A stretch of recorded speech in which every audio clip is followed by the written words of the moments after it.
Your spiritual growth scoreboard. It's a bit confronting, but this is the thing that we need to understand maturity in our Christian walk. You know, no game is any good without a scoreboard. We want to know the score live, what's happening, what's going on. I don't even like playing sport unless there's a winner. I've played a lot of soccer, played 20 years of soccer, and it was all about the scoreboard. We say things as an athlete like, let's hurt them on the scoreboard. What's the point in hurting someone physically if you don't hurt them on the scoreboard and win the game? It's the thing that makes the game worth playing. It's the thing that tells us what happened at the end of the day. Or when we look up the scores of our favourite sports league, we know what happened by the scores. They're an indicator, they're evidence, and they're proof. Now in Christianity, sometimes we don't like these things. This is the big tension. We like doing Christian stuff. We're all tempted by this. I am. We like Christian activity, praying, going to conferences, listening to Christian podcasts, reading Christian books. A lot of Christians are very into the feelings. We're feelers. We like the Christian stuff, the Christian social circles. We like the administration of church and all this kind of stuff. But at the end of the day, it's fruit that matters. It's proof that matters. It's evidence that matters. Jesus Christ himself spoke about fruitfulness a lot in the sense of a scoreboard, evidence for your faith.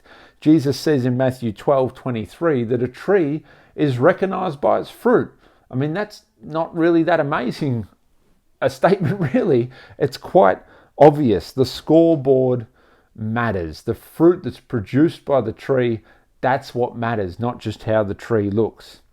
I think one of the most interesting passages in the New Testament is from John the Baptist, where he talks about fruitfulness. In Matthew chapter 3 and verse 7, he says, "But when he saw the Pharisees and the Sadducees coming to where he was baptizing, he said, 'You brood of vipers, who warned you to flee from the coming wrath?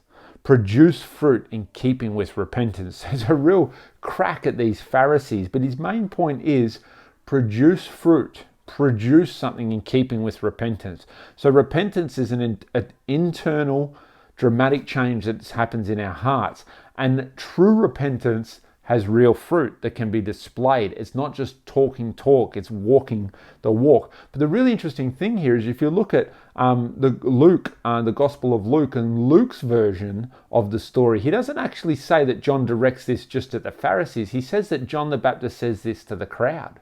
So it's to all of us. It's to everybody. We're all found out here. We all need to produce something, produce fruit in keeping with the Christ that is Jesus in our hearts, the Christ-like nature, and the repentance that's gone on the inside. Here's 3 proofs of Christian fruit. First area is in personal habits. Second area is in church service. And third area is in our community impact. That's where fruit is displayed. We don't want to be caught like the emperor with no clothes. We want to be shown to actually have something on the scoreboard at the end of the day. The first area is in the private space, in the personal habits, in the spiritual, within our family, professionally, behaviorally, that the way we conduct ourselves produces great fruit of integrity and, most importantly, truth and honestly, and even more importantly, that we are like Jesus Christ. Secondly, fruit must be produced in the area of the church. A lot of Christians can't produce fruit here. They can talk the language, they can have the Christian look, they can do Christian stuff, but can they get involved in a community of people who are following Jesus, get past all the relational difficulties, get past the leadership structure, deal with their offenses and what they don't like about being in a community, and participate? Not only participate, but contribute and serve and lay down their life for a discipleship community, a Christian community, a church. That's an area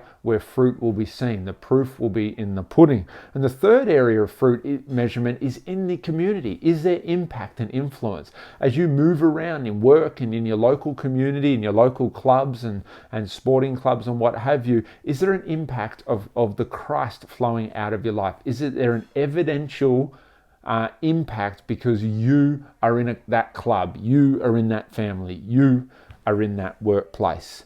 There are 3 different areas where fruit can be measured. Now, finally, what I really want to get to, the ultimate scoreboard, the ultimate indicator of Christ-like fruitfulness coming out of our life, and that is leadership. Leadership. Leadership is the ultimate fruit of a believer. Leadership is to do with action. Christianity is about action.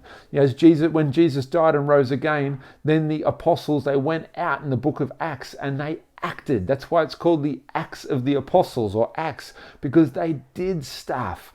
James scolds the church and believers for faith that doesn't have works. Faith must result in works. Works and physical, literal, on the ground, real stuff happening is the fruitfulness that proves that we actually have faith and trust in God. It's the thing that finds us out. And leadership is the most significant area that puts right on the scoreboard what we are doing with our relationship with God, where our spiritual growth is at. And here's 6 areas of scoring. First of all, in leadership, do you have a destination? Do you know it? And do you know how to get there? That's what a leader does. Now, this might be personal leadership, just leading your own life. This might be leadership in your home, your family, with your friends, or leadership in a more formal position, like in the church or out in the workplace. Whatever it is, do you have a destination? Do you know how to get there? A leader does that. Second score area is anybody following you? You may have a formal position of leadership and people have to listen to you, but do they follow you? Do you inspire their hearts? Do you look behind you and there's people there who are asking you questions, saying, hey, can you mentor me? Can I spend some time with you? Do people want to be around you because you would take them to that destination and they trust that you can actually help them move forward? The third area of the proof of leadership is that there is active service. A true leader lays down his life for those that follow him. They serve. A true leader sacrifices, gives their life, adds value, generously gives of everything they have without expecting return, because that's what a leader does. The fourth area that a leader is scored on is teaching.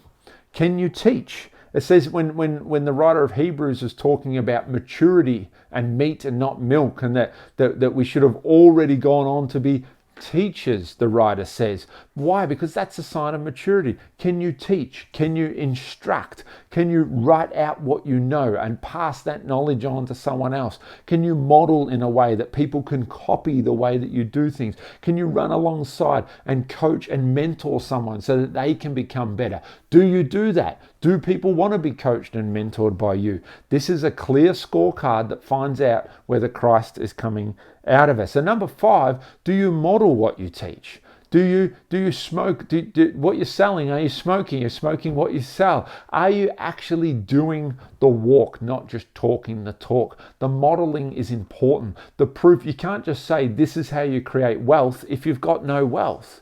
You can't just say this is how you lead in the house of God if you don't lead in the house of God and no one listens to you, don't have a position to lead from. So do you actually walk the walk? And number 6, and finally, as a leader, do you leave a lasting legacy, have a lasting impact?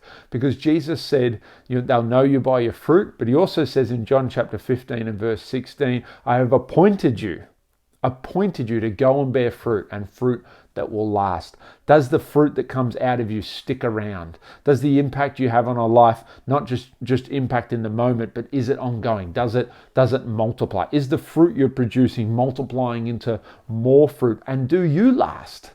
You may have had a leadership position, but have you lasted in that position? Maybe you mentored someone once, but do you mentor again and again and again? Maybe your children looked up to you at one point in time, but do they still look up to you? Do you still lay your life down to them? Are you still drawing alongside of them and helping, coach them when they allow you to? That's the great challenge for us. Don't be afraid of the scoreboard of Christian spiritual growth. Don't be afraid of taking feedback from the scoreboard in order to mature in your faith. That's my great encouragement to you today. Hey, you can really help me out by liking, subscribing to this channel. Just hit the notification bell. It's just a way of giving back a little to me if this video has helped and blessed you. And if you want to leave a comment down below, I would love to hear what you think a great measurement of spiritual maturity is, where you think that fruit should be measured.